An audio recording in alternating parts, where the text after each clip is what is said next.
Hey folks, it's Dave Specter again with Blues and Beyond, and we're very happy to have here at Buddy Guys Legends, John Primer is our special guest tonight. John is one of my all-time favorite Chicago bluesmen. I listened to you for years, mostly with Magic Slim, when I was first going out to hear blues in the 80s and early 90s, and I never got a chance to see you with Muddy or see you at Teresa's with Sammy Lawhorn, but I know a lot about your history, and I just had a lot of questions about your playing, which is like this amazing rhythm-based playing where you combine rhythm and lead and comping all at once, and it's something that I think is really unique on the blues scene. So welcome. Thanks for being here with us. Good to be here, Dave. All right, John. All right. When did you first come to Chicago? Oh, I came in 1963. 63. Yeah, my home, Camden, Mississippi. Camden, Mississippi. Yeah, 1963. Were you playing back in? Yeah. Playing, learning mostly, but Yeah. playing, just trying to learn everything that I could. So when you got here in the 60s, what were some of your first gigs in Chicago? Well, actually, when I first came to Chicago, I came to just get a regular job. I didn't come here to really, I wasn't looking to play music. I thought I never would be in a place where I could play music. I mean, it wasn't even on my mind, but I could play, but I always loved listening. Yeah. Yeah. So when I got to Chicago, that's when I found out all the music and got me into music, and I started actually sitting outside playing by myself a lot, when I first came. And then later on I met some friends in the block. I was living on the west side. They knew M.O. James' cousin, M.O. James, they dad. So we got a little band together and stuff and playing. And I met, who did I meet? One of the guys in the band, he knew this guy. His name was Arthur. Arthur Adam, he played guitar, rhythm guitar in the band. He knew this guy that every Friday, all the kids go down to his house and play in the basement on Washington Street. And his name was, we called him Mr. Little. And he played like slide guitar, like a James. So one night we went down there, and I met this guy. He was an old guy. He was just Elmo James, sound like Elmo James a little bit, And where I met Michael Coleman. Okay. I met all those when they was little kids, 6, 7 years old. Michael Coleman, all of them. I met them all down there, but learning out from the guy. You ask him, he could tell you the same thing. So from then on and on, and finally I met Pat on Maxwell Street. Pat? I met him, yeah. He was living on Spalding and Roosevelt. Pat Hare? No, Pat, he played out on Maxwell Street every Sunday. Okay. Pat, yeah. Pat Russian. That's his last name, Pat Russian. Okay. Played Maxwell Street every Sunday. Yeah. You all had the kids playing. So I finally met him, and then we started playing all around Chicago. And house party with him. Yeah. Because the rhythm guitar player lived in the basement. He lived for his second floor. And he played all day and all night by himself, the kids singing. Yeah. And he go to parties, and we hung out there all the time and played with him a lot. All the clubs up and down Roosevelt, and kids are there. Yeah, all those old clubs. Yeah. Was it 1815 club? No, I never played in that one. Those were too big for us. Oh yeah. We were amateurs. Well, he never played in those clubs. We played Bow Ties and all the clubs, small clubs around the block. Oh, you were playing blues back then? Yeah. He was playing like blues. He was playing a lot. He played a lot of blues and stuff. So that's how I met him. That's how I got into this stuff. Cool. Going back to Mississippi, did you hear a lot of blues down there? I mean, I would think I raised on that. Yeah. A lot of blues down there. My grandma, and she always had old records and things. Right. Those 78s records. She had all this stuff, and when I was in Mississippi, I remember when I was a little kid, I went down to my cousin's house, and she had one of those things you phone, wind it up. Right. And I remember I climbed up in the chair. Yeah. On the table, I climbed up in the chair to wind up in it.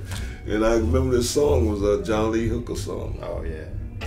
My baby got something, shake like an apple. Now my baby something, baby so got something. John Lee Hooker and Muddy Waters stuff. Yeah. I heard that.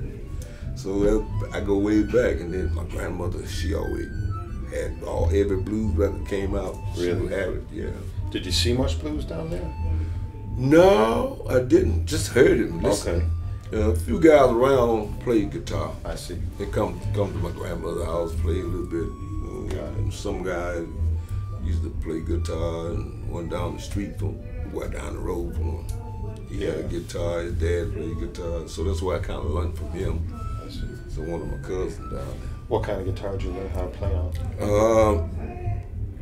Tell the truth, that guitar, I don't know what he didn't have no name on it.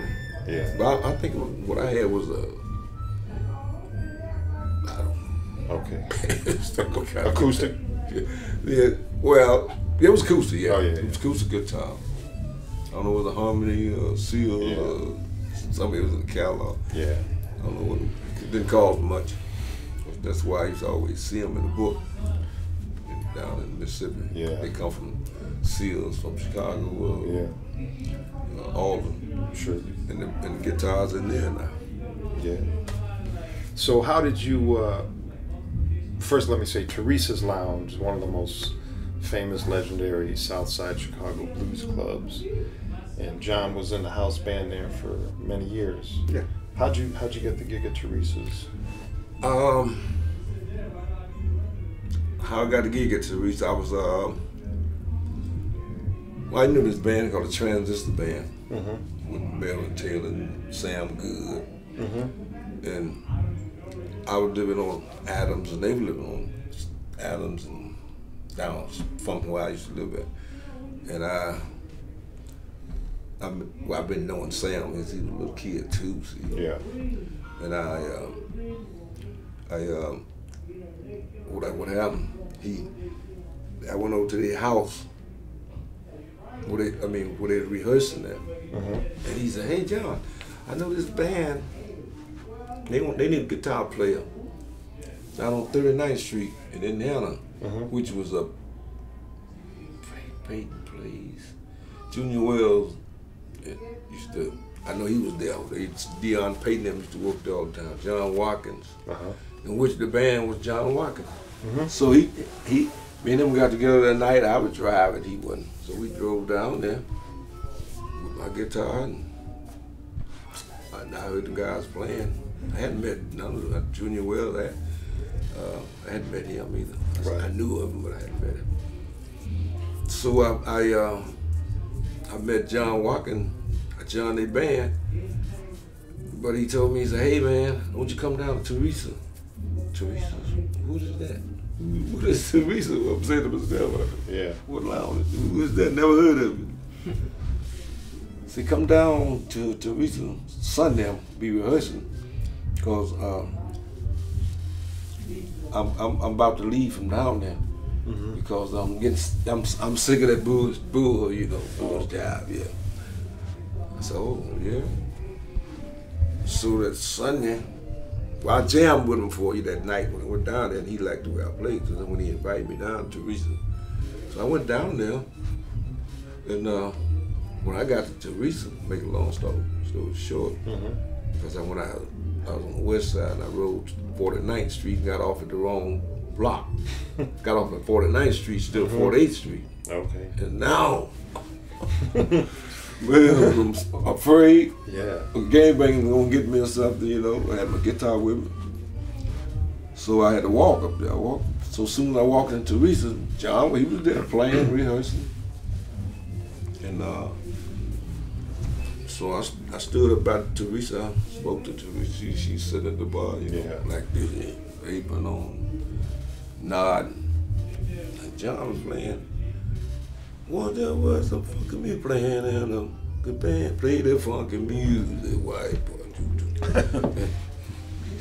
I'm standing looking out the while I see Teresa with a beer can, but while the beer can, there was some beer in it, was open. She threw it at John Walker. Said hey and called him in them F words and said hey. Yeah. Told you about playing that shit in my place. She wanted to hear the blues. Only the blues, yeah. And then John looked at me and said, see, that's what I'm talking about. That's what I'm talking about. That's what I'm tired of. Okay. So yeah. He said, hey man, that's it for me. So he didn't even rehearse it. I said, hey, you want the job, just come here and tell Junior. Yeah. Be here Monday and tell Junior. I'm gonna play tonight, but be here Monday and tell Junior. I said, let you play my place. Okay. So when I got down there, that Monday night, Sammy Long on Honest Johnson. Nate Applewhite was on drum. Mm-hmm. Yeah. And I said, hey Junior, John Watkins said he was leaving. He told me I could take his place. He looked at me and said, I don't care. I don't care. That's all he said. So Teresa's was kind of Junior's home base? Yeah, it was home base, yeah. Whatever Junior say, go. Band, the band-wise. You know. Got it. Yeah. Junior, he run the band down there. Yeah. And that was every Monday? Or 7 nights a week. 7 nights a week? Yeah. I played 7 nights every week, packed house for 7 years straight. Wow. Well, what happens when you had other gig offers to play somewhere else? Well, at the time, sometimes one time we went and played me and Murphy Doss. He played bass with John Bond. Mm-hmm. But he played the house bass at Teresa. Mm-hmm. And then now he's the 43rd Street Blues Band bass player. Okay. With Joanna Cumming and Dion Clayton. Yeah. Him. Yep. Yeah. So we played at a club around the corner, large. And Teresa fired all of us. Because you took another gig. Yeah, we took another gig. We played with John Walker, but John Walker had quit around there. So we went to play the show with him, me and Murphy and I did. So she fired Murphy and I for about 2 weeks. Yeah. Find old guys back there. They started missing because I had started singing, and so they had started missing what I was doing, and they talked to Teresa and got me back in there. Yeah. Yeah.